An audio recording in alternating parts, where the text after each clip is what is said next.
ये सोचने का विषय है। ये बहुत महत्वपूर्ण देश की बेटी का मामला है।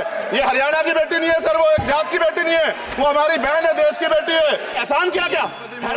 उत्तर प्रदेश देश का सबसे बड़ा सूबा है, उसको इस बजट में कुछ नहीं मिला और बहुत सारे मेंबर, 80 के लगभग हम मेंबर जो है उत्तर प्रदेश जीत के आए, ना के बराबर मिला। यूपी में 25 करोड़ से ज्यादा आबादी है, उत्तर प्रदेश के अंदर 5 किलो राशन सरकार दे रही है, लेकिन जीवन जीने के लिए काफी नहीं है। और भी बुनियादी सुविधाओं की जरूरत पड़ती है। अगर इज्जत की जिंदगी चाहिए, उसके लिए सरकार के पास कोई उपाय नहीं है।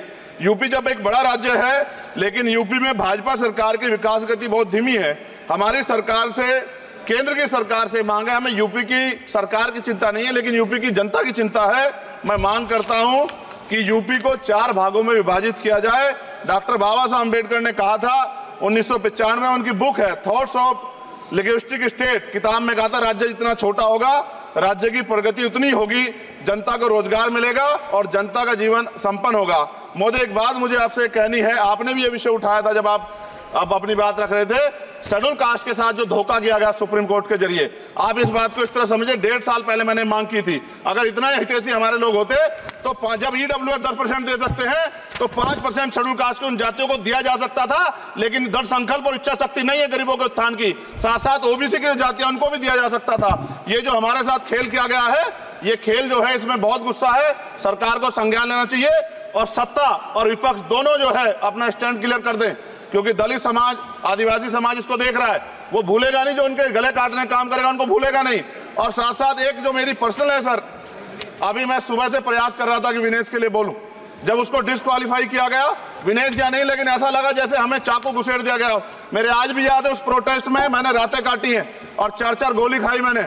ये देश की अस्मिता से जुड़ा मामला था, पर हमारी मांग ये थी कि सरकार स्टैंड क्लियर कर दे, तब भी सुनवाई नहीं की गई। जब मंत्री बोलने आए तो हमने उनसे कहा कि हमें कुछ इंफॉर्मेशन चाहिए, उस पर बात नहीं हुई। सवाल ये है सर, 1 गोल्ड हमारे लिए आ रहा था और जब ये गोल्ड आता देश गौरवान्वित होता। और क्या व्यवस्था थी सर कि उसका वेट बढ़ गया, पता ही नहीं लगा सिस्टम के लोगों को। क्या बेवकूफी की गई है, ये सोचने का विषय है सर। ये बहुत महत्वपूर्ण देश की बेटी का मामला है। ये हरियाणा की बेटी नहीं है सर, वो एक जात की बेटी नहीं है, वो हमारी बहन है, देश की बेटी है। और आपने क्या किया हरियाणा के साथ? आपने हरियाणा का बजट कम किया, जबकि सबसे ज्यादा मेडल हरियाणा लेके आता है। ये गलत है सर, ये धोखा है।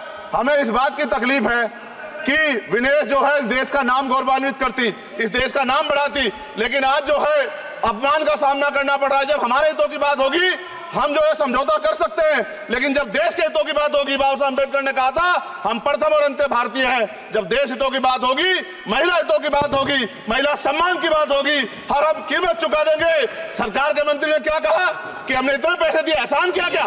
खैरात दी क्या आपने कोई? खत्म कर रहा हूं सर, खैरात दी क्या आपने कोई? इससे ज्यादा पैसे हम आपको दे देंगे, लेकिन आपको चाहिए था कि इस मामले को संभालते और देश का सम्मान बढ़ाते। आपने लापरवाही बरती, इसका खामियाजा हमें भुगतना पड़ा। मैं आपसे आग्रह करूंगा कि जब वो बेटी देश लौटे सर, जब वो बेटी देश लौटे, रुक जाओ प्लीज, प्लीज, जब वो बेटी देश लौटे, मैं आपसे आग्रह करूंगा कि स्पीकर सर यहां बुला के उसका सम्मान करें। हम सब लोग, वो देश की बेटी है सर, देश के लिए गोल्डन गर्ल है वो, उसका सम्मान यहां किया जाए सर, हमें चाहते हैं। महिला विरोधी चुप रहे, थैंक यू। कोई महिला विरोधी नहीं बोलेगा बीच में।